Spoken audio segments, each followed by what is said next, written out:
咁今年我哋學校為5至6年班嘅學生有一場獨特嘅飛機師訓練班啦，希望佢哋能夠接觸到航空嘅世界，學到飛行嘅原理啦，同埋體驗到模擬駕駛。希望佢哋能夠對航空事業有一個樂趣嘅，咁透過專業嘅講解同埋互動嘅活動呢，希望學生呢能夠有豐富嘅航空知識啦，同埋希望佢哋心裏面能夠種下呢個夢想嘅種子，希望佢哋能夠第二日有目標，希望成為一位出色嘅飛機師，去到參與呢個飛行之旅嘅。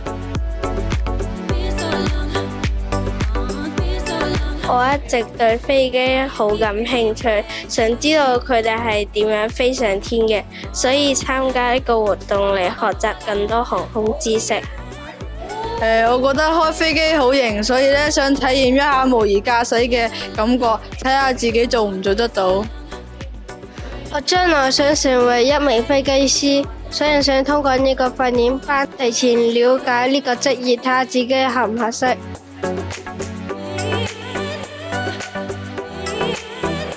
我覺得模擬駕駛體驗係最有趣嘅，因為咧我可以咧好似真正嘅飛機師一樣啦，坐喺個駕駛艙控制飛機，我覺得好真實。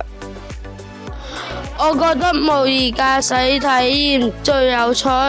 因為我覺得自己好似一名飛機師，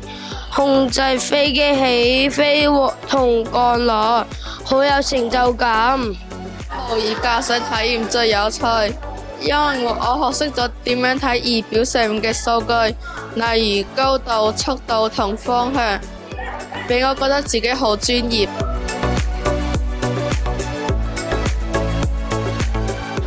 我學到咗飛機師需要經過嚴格嘅訓練同埋考試，先可以獲得飛行執照，呢個讓我覺得佢哋好犀利啊！